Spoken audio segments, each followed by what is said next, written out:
नमस्कार। खबरां दे इस बुलेटिन विच तुहाडा स्वागत है। मैं हाँ जसप्रीत सिंह। पहला पेश ने चोणवीआं खबरां।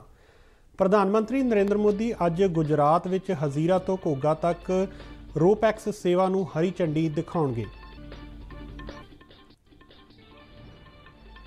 डेमोक्रेटिक उम्मीदवार जो बाइडन अमरीका के 46वें राष्ट्रपति चुने गए। भारती मूल की कमला हैरिस इतिहास रचदियां उप राष्ट्रपति बनी। राष्ट्रपति रामनाथ कोविंद और प्रधानमंत्री नरेंद्र मोदी ने जो बाइडन और कमला हैरिस नूं चुने जाण ते शुभकामनावां दित्तियां। मुस्लिम भाईचारे दे लोकां लई अगले वरे हज ते जाण लई ऑनलाइन अर्जियां दी प्रक्रिया शुरू हुई। मेक इन इंडिया तहत फ्रांस की जहाज़ निर्माता कंपनी भारत लई 6 पनडुब्बियां का निर्माण करेगी।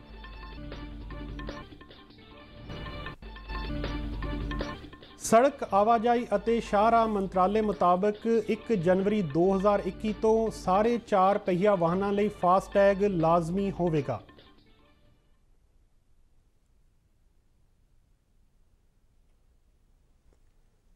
ते हुण खबरां विस्तार नाल। प्रधानमंत्री नरेंद्र मोदी अज गुजरात विच हज़ीरा तो घोगा तक रोपैक्स सेवा नूं हरी झंडी दिखाउणगे।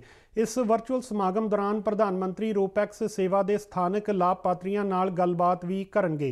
प्रधानमंत्री दफ्तर के हवाले तो मिली जानकारी मुताबिक देश के अर्थचारे के विकास लई केंद्र सरकार वल्लों जल मार्गां नूं प्रफुल्लित करन लई वड्डे कदम उठाए जा रहे हैं, जिस तहत हज़ीरा तो घोगा तक रोपैक्स फैरी सेवा की शुरुआत की जा रही है। हज़ीरा घोगा फैरी सेवा दक्षिणी गुजरात और सौराष्ट्र खेत्र लई एक गेटवे का काम करेगी।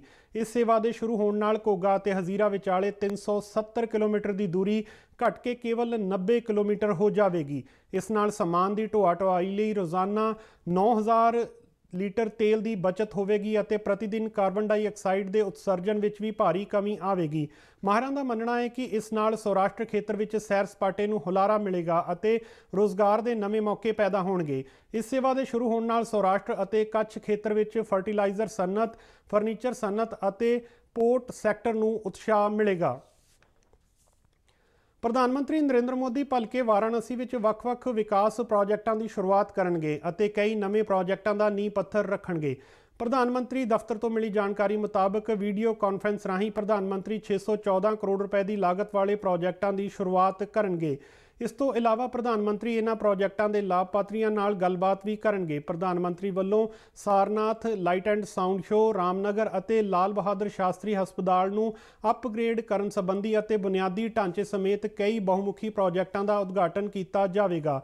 इस तो इलावा वो वाराणसी विच 100 मीट्रिक टन के खेतीबाड़ी गोदाम, खेड stadium, smart lighting project, 105 anganwadi केंद्रां और 102 गऊ आसरा केंद्रां की भी शुरुआत करनगे।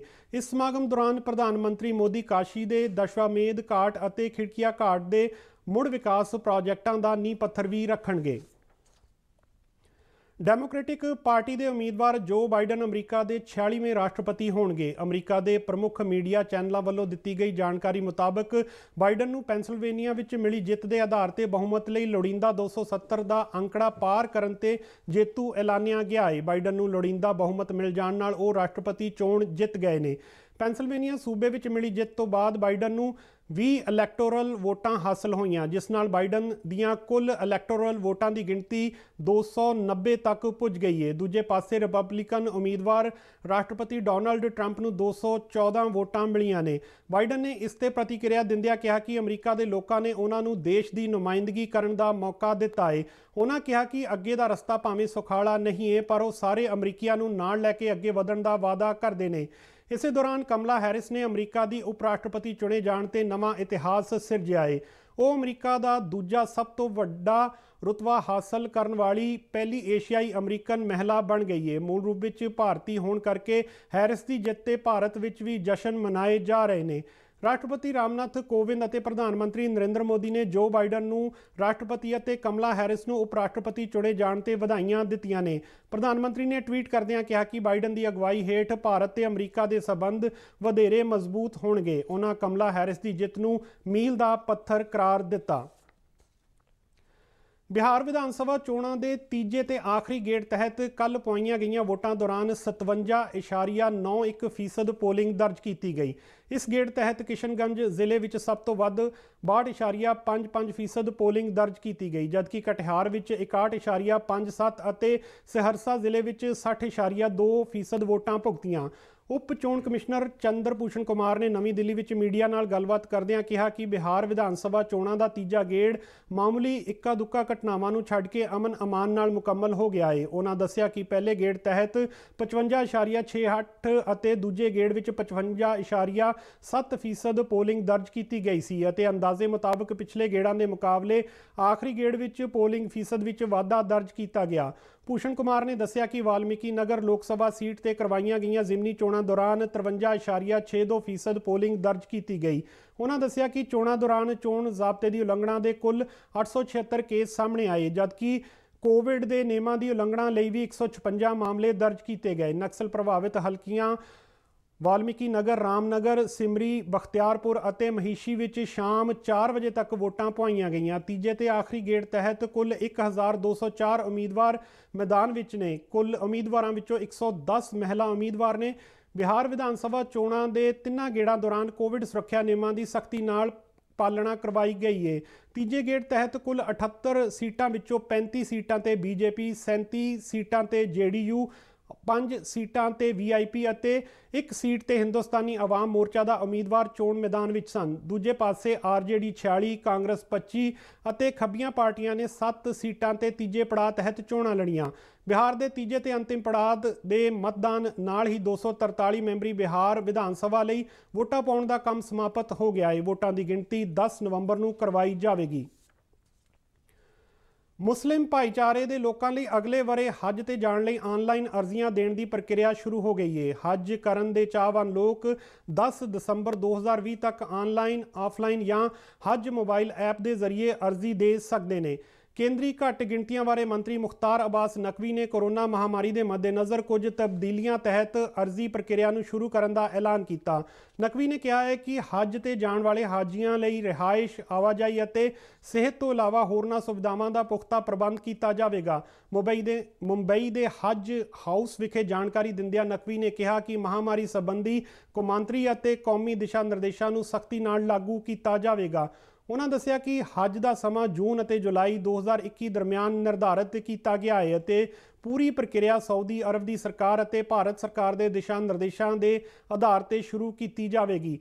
ਨਕਵੀ ਨੇ ਕਿਹਾ ਕਿ ਮਹਾਮਾਰੀ ਨੂੰ ਧਿਆਨ ਵਿੱਚ ਰੱਖਦਿਆਂ ਹੱਜ ਅਦਾ ਕਰਨ ਲਈ ਜਾਣ ਵਾਲੇ ਹਾਜੀਆਂ ਦੀ ਉਮਰ ਵਿੱਚ ਤਬਦੀਲੀ ਦਾ ਫੈਸਲਾ ਲਿਆ ਜਾ ਸਕਦਾ ਹੈ। ਇਸ ਤੋਂ ਇਲਾਵਾ ਹਰੇਕ ਹਾਜੀ ਨੂੰ ਹਵਾਈ ਯਾਤਰਾ ਕਰਨ ਤੋਂ 72 ਘੰਟੇ ਪਹਿਲਾਂ ਕੋਰੋਨਾ ਟੈਸਟ ਕਰਵਾਉਣਾ ਹੋਵੇਗਾ ਅਤੇ ਸਾਊਦੀ ਅਰਬ ਦੀ ਸੰਬੰਧਿਤ ਅਥਾਰਟੀ ਨੂੰ ਮਾਨਤਾ ਪ੍ਰਾਪਤ ਲੈਬੋਰੇਟਰੀ ਤੋਂ PCR ਟੈਸਟ ਸਰਟੀਫਿਕੇਟ ਜਮ੍ਹਾਂ ਕਰਵਾਉਣਾ ਹੋਵੇਗਾ। ਮੁਖਤਾਰ ਅਬਾਸ ਨਕਵੀ ਨੇ ਦੱਸਿਆ ਕਿ ਇਸ ਵਾਰ ਹੱਜ ਲਈ ਰਵਾਨਗੀ ਸਥਾਨਾਂ ਦੀ ਗਿਣਤੀ ਘਟਾ ਕੇ 10 ਕੀਤੀ ਗਈ ਹੈ, ਜੋ ਕਿ ਪਹਿਲਾਂ 21 ਸੀ। ਉਹਨਾਂ ਦੱਸਿਆ ਕਿ ਅਹਿਮਦਾਬਾਦ, ਬੈਂਗਲੁਰੂ, ਕੋਚੀ, ਦਿੱਲੀ, ਗੁਹਾਟੀ, ਹੈਦਰਾਬਾਦ, ਕੋਲਕਾਤਾ, ਲਖਨਊ, ਮੁੰਬਈ ਅਤੇ ਸ੍ਰੀਨਗਰ ਤੋਂ ਹੱਜ ਉਡਾਨਾਂ ਸਾਊਦੀ ਅਰਬ ਲਈ ਰਵਾਨਾ ਹੋਣਗੀਆਂ। ਨਕਵੀ ਨੇ ਦੱਸਿਆ ਕਿ ਇਸ ਵਰੇ ਮਹਿਰਮ ਤੋਂ ਬਿਨਾਂ ਸ਼੍ਰੇਣੀ ਵਿੱਚ ਹੱਜ ਕਰਨ ਵਾਲੀਆਂ ਮਹਿਲਾਵਾਂ ਅਗਲੇ ਵਰੇ ਵੀ ਹੱਜ ਕਰਨ ਦੇ ਯੋਗ ਹਨ। ਉਹਨਾਂ ਦੱਸਿਆ ਕਿ ਮਹਿਰਮ ਤੋਂ ਬਿਨਾਂ ਸ਼੍ਰੇਣੀ ਵਿੱਚ ਹੱਜ ਕਰਨ ਵਾਲੀਆਂ ਮਹਿਲਾਵਾਂ ਨੂੰ ਲਾਟਰੀ ਪ੍ਰਣਾਲੀ ਤੋਂ ਛੋਟ ਦਿੱਤੀ ਗਈ ਹੈ। ਰਾਫੇਲ ਜਹਾਜ਼ਾਂ ਦੇ ਸੌਦੇ ਤੋਂ ਬਾਅਦ ਫਰਾਂਸ ਹੁਣ ਭਾਰਤ ਲਈ ਪਣਡੁੱਬੀਆਂ ਦਾ ਨਿਰਮਾਣ ਕਰੇਗਾ। ਮੇਕ ਇਨ ਇੰਡੀਆ ਪਹਿਲ ਤਹਿਤ ਫਰਾਂਸ ਦੀ ਜਹਾਜ਼ ਨਿਰਮਾਤਾ ਕੰਪਨੀ ਨੇਵਲ ਗਰੁੱਪ ਭਾਰਤ ਵਿੱਚ ਪਣਡੁੱਬੀਆਂ ਤਿਆਰ ਕਰਨ ਲਈ ਸਹਿਮਤ ਹੋ ਗਈ ਹੈ। ਫਰਾਂਸ ਦੀ ਇਹ ਕੰਪਨੀ ਰਣਨੀਤਿਕ ਭਾਗੀਦਾਰੀ ਮਾਡਲ ਦੇ ਤਹਿਤ ਭਾਰਤੀ ਨੌਸੈਨਾ ਲਈ P-75I ਸ਼੍ਰੇਣੀ ਦੀਆਂ 6 ਪਣਡੁੱਬੀਆਂ ਦਾ ਨਿਰਮਾਣ ਕਰੇਗੀ। ਭਾਰਤੀ ਨੌਸੈਨਾ ਲਈ ਪਣਡੁੱਬੀਆਂ ਦੇ ਨਿਰਮਾਣ ਲਈ 55,000 ਕਰੋੜ ਰੁਪਏ ਦਾ ਮੈਗਾ ਪ੍ਰੋਜੈਕਟ ਪਿਛਲੇ ਕਾਫੀ ਸਮੇਂ ਤੋਂ ਲੰਬਿਤ ਚੱਲ ਰਿਹਾ ਹੈ। ਰੱਖਿਆ ਮੰਤਰਾਲੇ ਨੇ ਇਸ ਪ੍ਰੋਜੈਕਟ ਲਈ 2 ਭਾਰਤੀ ਫਰਮਾਂ ਲਾਰਸਨ ਐਂਡ ਟੂਬਰੋ ਅਤੇ ਮਜਗਾਓਂ ਡੌਕ ਸ਼ਿਪ ਬਿਲਡਰਜ਼ ਨੂੰ ਚੁਣਿਆ ਹੈ। ਸਰਕਾਰ ਮੇਕ ਇਨ ਇੰਡੀਆ ਤਹਿਤ ਰੱਖਿਆ ਖੇਤਰ ਦੀਆਂ ਘਰੇਲੂ ਕੰਪਨੀਆਂ ਦੀ ਸਮਰੱਥਾ ਨੂੰ ਵਧਾਉਣ ਦੀ ਦਿਸ਼ਾ ਵੱਲ ਕੰਮ ਕਰ ਰਹੀ ਹੈ ਤਾਂ ਜੋ ਫੌਜ ਲਈ ਹਥਿਆਰ, ਰੱਖਿਆ ਪਲੇਟਫਾਰਮ ਅਤੇ ਹੋਰ ਸਾਜ਼ੋ ਸਮਾਨ ਦੀਆਂ ਲੋੜਾਂ ਦੀ ਪੂਰਤੀ ਕੀਤੀ ਜਾ ਸਕੇ ਅਤੇ ਨਾਲ ਹੀ ਦੇਸ਼ ਨੂੰ ਰੱਖਿਆ ਖੇਤਰ ਵਿੱਚ ਆਤਮ ਨਿਰਭਰ ਬਣਾਇਆ ਜਾ ਸਕੇ। ਸੜਕ ਆਵਾਜਾਈ ਅਤੇ ਸ਼ਾਹਰਾਹ ਮੰਤਰਾਲੇ ਵੱਲੋਂ ਜਾਰੀ ਨੋਟੀਫਿਕੇਸ਼ਨ ਮੁਤਾਬਕ 1 ਜਨਵਰੀ 2021 ਤੋਂ ਸਾਰੇ 4 ਪਹੀਆ ਵਾਹਨਾਂ ਲਈ ਫਾਸਟੈਗ ਲਾਜ਼ਮੀ ਹੋਵੇਗਾ। ਮੰਤਰਾਲੇ ਨੇ ਦੱਸਿਆ ਹੈ ਕਿ ਇਹ ਨਿਯਮ ਪੁਰਾਣੇ ਵਾਹਨਾਂ ਦੇ ਨਾਲ-ਨਾਲ 1 ਦਸੰਬਰ 2017 ਤੋਂ ਪਹਿਲਾਂ ਖਰੀਦੇ ਗਏ M ਅਤੇ N ਸ਼੍ਰੇਣੀ ਦੇ ਮੋਟਰ ਵਾਹਨਾਂ ਤੇ ਵੀ ਲਾਗੂ ਹੋਵੇਗਾ। ਕੇਂਦਰੀ ਮੋਟਰ ਵਾਹਨ ਨਿਯਮ 1999 ਤਹਿਤ 1 ਦਸੰਬਰ 2017 ਤੋਂ ਸਾਰੇ ਨਵੇਂ 4 ਪਹੀਆ ਵਾਹਨਾਂ ਦੀ ਰਜਿਸਟ੍ਰੇਸ਼ਨ ਤੇ ਫਾਸਟੈਗ ਨੂੰ ਲਾਜ਼ਮੀ ਕੀਤਾ ਗਿਆ ਹੈ, ਜਿਸ ਨੂੰ ਵਾਹਨ ਨਿਰਮਾਤਾ ਕੰਪਨੀ ਜਾਂ ਵਿਕਰੇਤਾ ਏਜੰਸੀ ਉਪਲਬਧ ਕਰਵਾਏਗੀ। ਨੋਟੀਫਿਕੇਸ਼ਨ ਮੁਤਾਬਕ ਵਾਹਨ ਦਾ ਫਿਟਨੈਸ ਸਰਟੀਫਿਕੇਟ ਨਵਿਆਉਣ ਵੇਲੇ ਵੀ ਫਾਸਟੈਗ ਦਾ ਲੱਗਾ ਹੋਣਾ ਜ਼ਰੂਰੀ ਹੈ। ਕੌਮੀ ਪਰਮਿਟ ਵਾਲੇ ਵਾਹਨਾਂ ਤੇ 1 ਅਕਤੂਬਰ 2019 ਤੋਂ ਫਾਸਟੈਗ ਨੂੰ ਲਾਜ਼ਮੀ ਕੀਤਾ ਗਿਆ ਸੀ। ਮੰਤਰਾਲੇ ਨੇ ਕਿਹਾ ਹੈ ਕਿ ਬੀਮਾ ਨਿਯਮਾਂ ਵਿੱਚ ਸੋਧ ਕਰਦਿਆਂ ਤੀਜੀ ਧਿਰ ਦਾ ਬੀਮਾ ਲੈਣ ਵੇਲੇ ਚਾਲੂ ਫਾਸਟੈਗ ਦਾ ਵਾਹਨ ਤੇ ਲੱਗਿਆ ਹੋਣਾ ਜ਼ਰੂਰੀ ਹੈ। ਇਸ ਦੌਰਾਨ ਫਾਸਟੈਗ ਦੀ ID ਨੂੰ ਬੀਮਾ ਕੰਪਨੀ ਵੱਲੋਂ ਦਰਜ ਕੀਤਾ ਜਾਵੇਗਾ। ਬੀਮੇ ਸੰਬੰਧੀ ਇਹ ਨਿਯਮ 1 ਅਪ੍ਰੈਲ 2021 ਤੋਂ ਲਾਗੂ ਹੋਣਗੇ। ਮੰਤਰਾਲੇ ਨੇ ਕਿਹਾ ਹੈ ਕਿ ਇਸ ਨੋਟੀਫਿਕੇਸ਼ਨ ਦੇ ਜ਼ਰੀਏ ਸਾਰੇ ਟੋਲ ਪਲਾਜ਼ਿਆਂ ਤੇ 100% ਇਲੈਕਟ੍ਰੋਨਿਕ ਅਦਾਇਗੀ ਨੂੰ ਯਕੀਨੀ ਬਣਾਇਆ ਜਾਵੇਗਾ ਤਾਂ ਜੋ ਵਾਹਨ ਨਿਰਵਿਘਨ ਢੰਗ ਨਾਲ ਪਲਾਜ਼ਿਆਂ ਤੋਂ ਗੁਜ਼ਰ ਸਕਣ। ਵਾਹਨ ਮਾਲਕਾਂ ਲਈ ਫਾਸਟੈਗ ਦੀ ਉਪਲਬਧਤਾ ਆਨਲਾਈਨ ਵੀ ਕੀਤੀ ਗਈ ਹੈ। ਇਸ ਦੇ ਨਾਲ ਹੀ ਖਬਰਾਂ ਦਾ ਇਹ ਬੁਲੇਟਿਨ ਖਤਮ ਹੁੰਦਾ ਹੈ। ਆਗਿਆ ਦਿਓ। ਨਮਸਕਾਰ।